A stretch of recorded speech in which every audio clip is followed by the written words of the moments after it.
दोस्तों आज एक बहुत ही इम्पोर्टेंट टॉपिक के बारे में बात करेंगे। जैसा कि आप सबको मालूम है कि हम लोग जो क्रिप्टो करेंसीज़ हैं हम उसको ऑनलाइन या ऑफलाइन दोनों ही तरीक़ों से स्टोर कर सकते हैं। अगर ऑनलाइन की बात करें तो हम उसको एक्सचेंजेस पे जैसे डिफरेंट डिफरेंट क्रिप्टो एक्सचेंजेस हैं हम उन पे उसको स्टोर कर सकते हैं, या फिर जो डिफरेंट डिफरेंट कस्टोडियल वॉलेट्स हैं या कस्टोडियल प्लेटफॉर्म्स हैं उन पे भी स्टोर कर सकते हैं। बट ये सभी ऑनलाइन तरीके हैं और इसमें कहीं ना कहीं एक रिस्क रहता है कि अगर वो प्लेटफॉर्म्स या एक्सचेंजेस उन पे कुछ हैक वैक हो गया या उन पे कुछ सिक्योरिटी ब्रीच हो गया तो वहाँ पे इन इन्वेस्टर्स के जो फंड्स हैं वो रिस्क पे आ जाते हैं। तो दोस्तों अगर ऑफलाइन तरीक़ों की बात करें तो हमारे पास डिफरेंट डिफरेंट हार्डवेयर वॉलेट्स रहते हैं जहाँ पे हम अपनी क्रिप्टो करेंसीज को स्टोर कर सकते हैं और उनका कोई ऑनलाइन दुनिया से कोई लेना देना नहीं रहेगा। वो सिर्फ हमारे पास ही पड़े हैं, जैसे कि हमारे वॉलेट के अंदर हमारे जो हम जेब के हम अपनी पॉकेट में वॉलेट रखते हैं उसके अंदर जो पैसे हैं वो ठीक उसी तरह काम करता है। लेकिन हम अपनी पॉकेट के वॉलेट को तो जब चाहे खोल सकते हैं, बट इस तरह के जो ऑफलाइन वॉलेट्स होते हैं उसको खोलने के लिए हमें different different passwords and private keys को डालना पड़ता है। जब भी हमें उसको एक्सेस करना है, उसको खोलना है, तो हमें उन पासवर्ड्स और प्राइवेट कीज़ की ज़रूरत पड़ेगी। तो दोस्तों यहाँ पे अब हुआ क्या है कि एक आदमी के 7,002 बिटकॉइंस इसी चीज़ की वजह से रिस्क पे आ गए हैं कि उसने जो है वो अपने जो पासवर्ड हैं उसको स्टोर नहीं किया था बढ़िया तरीके से, और उसको मेमोराइज़ तो चलो कोई भी नहीं कर सकता, लेकिन उसको स्टोर नहीं किया था और अब उसको वो याद भी नहीं है। उसकी वजह से ये 7,000 जो 2 बिटकॉइन है जिसकी वैल्यू अभी 240 मिलियन US डॉलर्स है, और वो अभी रिस्क पे हो गए हैं और वो हो सकता है कि उस यूज़र को कभी दोबारा मिल ना पाए। दोस्तों यहाँ पे एक और इंटरेस्टिंग चीज़ है कि अगर 7,002 बिटकॉइन अगर इनका पासवर्ड इस यूज़र को नहीं मिलता है तो ये जो बिटकॉइंस हैं ये कभी भी किसी के हाथ में नहीं लगेंगे और ये टोटली सर्कुलेटिंग सप्लाई में से एलिमिनेट हो जाएंगे। तो ये एक बहुत बड़ी एक फैक्टर है कि जो बिटकॉइन की जो एक डिसेंट्रलाइज नेचर है और जो उसके एक दामों पे एक बहुत बड़ा फ़र्क डालता है, क्योंकि जितनी भी सर्कुलेटिंग सप्लाई है अभी उसके उसमें से पता नहीं कितनी परसेंटेज ऑफ बिटकॉइंस ऑलरेडी इसी कारणों के कारण ऑलरेडी डिमिनिश हो चुकी है, जो कि एक्टिव सप्लाई में नहीं है और वो बिटकॉइन हमेशा के लिए गुम हो चुके हैं। क्योंकि इस तरह के बहुत सारे लोग और भी होंगे, ये जो थॉमस नाम का आदमी है इसकी तरह और भी लोग होंगे जिन्होंने बिटकॉइन के पासवर्ड्स और प्राइवेट कीज़ को खो दिया है और दोबारा उसको एक्सेस नहीं कर पाते हैं, तो उनको कोई भी दोबारा नहीं ढूंढ पाएगा। तो एक ये भी बहुत बड़ी चीज़ है। लेकिन इस आदमी के लिए मेरे को बहुत दुख हो रहा है कि 7,002 बिटकॉइन मतलब किसी को अगर किसी के पास हों और वो ना मिलें तो बहुत दुख की बात है। यहाँ पे एक बिटकॉइन भी अगर खो जाता है तो ऐसा लगता है कि दुनिया ख़त्म हो गई है।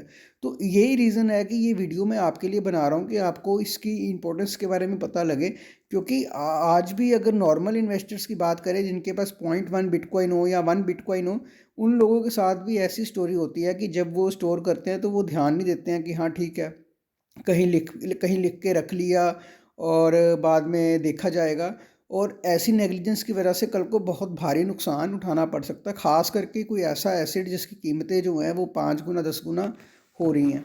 दोस्तों अब इस आदमी के बारे में बात करेंगे और साथ ही में मैं वीडियो के एंड में आपको बताऊंगा कि आप किस तरह अपने पासवर्ड्स और प्राइवेट कीज़ को स्टोर कर सकते हैं और इजीली उसको यूज़ कर सकते हैं, ताकि फ्यूचर में आपको कोई इस तरह की थॉमस की तरह कोई प्रॉब्लम ना हो।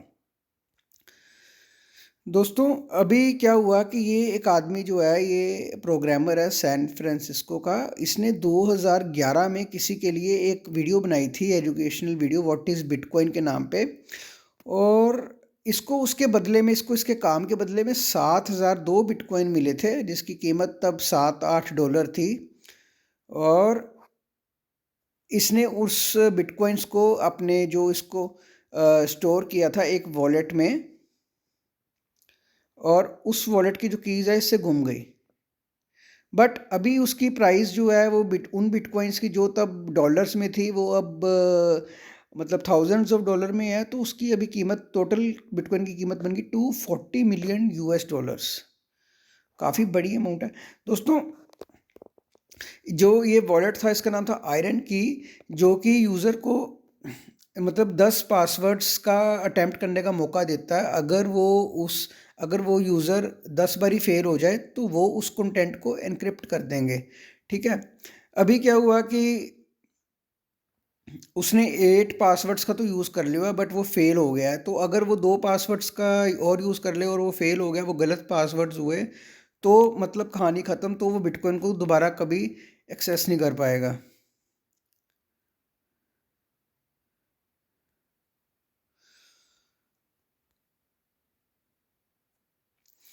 तो काफ़ी ज़्यादा अनसक्सेसफुल अटेम्प्ट के बाद अभी थॉमस को ये लगता है कि वो 2 बारी अटेम्प्ट करेगा और उसने एक्सेप्ट कर लिया कि अगर मतलब हो गया तो ठीक है, नहीं तो फिर अपनी किस्मत को देखेंगे। बट बहुत शॉकिंग चीज़ है ये, इसलिए मुझे लगा कि आपको ये बताना चाहिए। तो साथ ही में थॉमस ने क्या बोला कि हम लोग बोलते हैं बिटकॉइन के नैरेटिव के बारे में कि बी योर ओन बैंक, लेकिन वो बोलता कि क्या आप अपने शूज़ खुद बनाते हो तो आप अपना बैंक क्यों खुद बनना चाहते हो। तो उसको ऐसा लगता है। बट ये चीज़ है, अगर आपको सेल्फ डिपेंडेंट बनना है अपने फंड्स को स्टोर करने के लिए, आपको बैंक्स को बीच में से हटाना, तो आपको कुछ रिस्पॉन्सिबिलिटी भी लेनी पड़ती है, क्योंकि every thing every useful thing comes with an responsibility. तो उसने ऐसे बोला कि अगर हमें कोई प्रॉब्लम होती है बैंक्स के साथ तो हम बैंक्स के पास जा सकते हैं और उनसे कंप्लेंट कर सकते हैं कि हमें ये प्रॉब्लम आ रही है, तो बैंक्स आपकी हेल्प करते हैं। और अगर फंड्स भी कहीं कुछ प्रॉब्लम में हो तो वो बैंक्स जो हैं वो ध्यान रखते हैं कि आपको आपका फ़ंड मिल जाए, और बैंक्स जो है वो सोल्यूशन फाइंड आउट करते हैं। बट यहाँ पे बिटकॉइन के केस में कोई सेंट्रल अथॉरिटी ना होने की वजह से आपको खुद की रिस्पॉन्सिबिलिटी खुद लेनी पड़ती है। और इसी चीज़ को थॉमस बोलते हैं कि ये एक डिसएडवांटेज है कि बिटकॉइन को जो है वो सिर्फ एक इंटरनेट कनेक्शन की वजह से आप एक्सेस तो कर सकते हैं, बट बिटकॉइन के साथ बहुत रिस्क आते हैं, खास करके तब अगर आप इसको खुद स्टोर कर रहे हैं। तो दोस्तों लास्ट में वीडियो में मैं आपको कुछ टिप्स एंड टेक्निक्स बताऊंगा। दोस्तों अगर आप एक्सचेंजेस पे होल्ड कर रहे हैं क्रिप्टो, तो आपको ध्यान रखना है कि आप सिर्फ वही फंड एक्सचेंजेस पे रखें जो आप ट्रेड कर रहे हैं, जिससे कि आप अपना प्रॉफिट जनरेट कर रहे हैं। और अगर आप लॉन्ग टर्म के लिए 2 3 4 5 साल के लिए कोई क्रिप्टो होल्ड करना चाहते हैं, तो मैं आपको ये रिकमेंड करूँगा कि आप उसको कम से कम एक्सचेंजेस पे तो मत रखिए, आप उसको ऑफलाइन किसी वॉलेट में स्टोर करिए। लेकिन थॉमस की तरह गलती नहीं करनी है। आपको क्या करना है, उसको उस ऑफलाइन वॉलेट का जो पासवर्ड है या जो भी प्राइवेट की है, आपको उसको अलग अलग 3 जगह पे सेव करना है। जैसे कि आप अपने फैमिली मेम्बर में से कोई एक जना चुन के आप उसके पास एक कॉपी रख सकते हैं, एक कॉपी अपने पास, और एक कॉपी आप अपने कुछ ऐसी भरोसेमंद जगह पे रख सकते हैं जहाँ पे आपको लगे कि वो चीज़ वहाँ से कभी जाएगी नहीं। जैसे कि आप कोई बैंक में आप लॉकर वगैरह रखते हैं, आप बैंक के लॉकर्स में रख सकते हैं। नहीं तो आप किसी ऐसी ट्रस्टेड प्लेस पे आप उसको कॉपी को रख के रखिए। तो 3 4 जगह पे रखने का फ़ायदा ये होता है कि अगर 1 2 जगह से भी गायब हुई या 1 2 जगह से भी नहीं मिली, तो आपको कोई ना कोई ऑल्टरनेटिव तो मिल ही जाएगा। आपको कोई ना कोई जगह तो फाइंड आउट हो ही जाएगी कि जहाँ पे आपकी कॉपी अवेलेबल हो। दोस्तों इसी के साथ आपको मैं बात कहूँगा, अगर आपने कुछ ऐसा पासवर्ड सेट किया है जो कि मेमोराइज़ करना बहुत डिफ़िकल्ट है, या आपने कोई प्राइवेट की वगैरह रखी है, तो आप उसको कहीं पेपर या पेन पे पेपर या किसी कागज़ पे लिखने से अच्छा है आप उसको एक किसी वुडन पीस पे, किसी लकड़ी के टुकड़े पे, या किसी एक सॉलिड सब्सटेंस जैसे कुछ स्टील का या कोई प्लास्टिक का सब्सटेंस हो गया, आप उस पे उसको एनग्रेव करिए। एनग्रेव करने का क्या मतलब है कि अगर आप किसी चीज़ को, किसी सॉलिड सब्सटेंस को आप उस पे कुछ निशान बना रहे हैं और उस पे वो निशान हमेशा के लिए, सदा के लिए आप उसको छोड़ना चाहते हैं, तो उस चीज़ को कहते हैं एनग्रेविंग।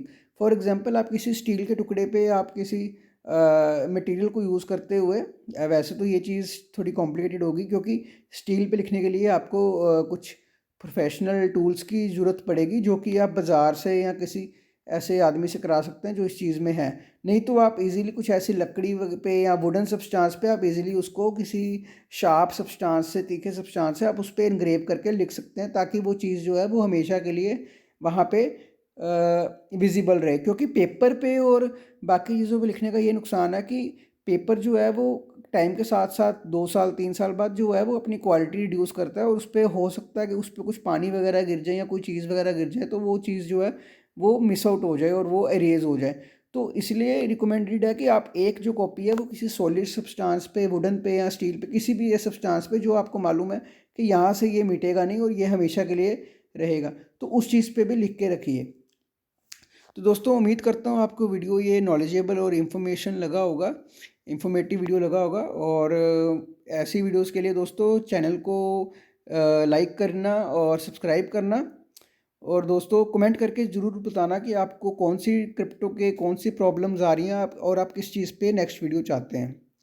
दोस्तों इसी के साथ ही मैं आपको बताऊंगा कि अगर आप इंडिया से हैं और आप क्रिप्टो करेंसी में बाय या सेल या ट्रेड करना चाहते हैं तो आप वजीरेक्स क्रिप्टो एक्सचेंज को यूज़ कर सकते हैं, जिसका कि आपको रेफरल लिंक, ज्वाइनिंग लिंक आपको डिस्क्रिप्शन में मिल जाएगा। आप उसको यूज़ करके अकाउंट बना सकते हैं। क्योंकि मैं इंडिया में सिर्फ वजीरेक्स को ही यूज़ करता हूँ, मेरा ये एक ट्रस्टेड एक्सचेंज है जिसको मैं यूज़ करता हूँ और कोई एक्सचेंज को मैं यूज़ नहीं करता हूँ। दोस्तों इसी के साथ वीडियो समाप्त करते हैं और फिर मिलते हैं अगली वीडियो में।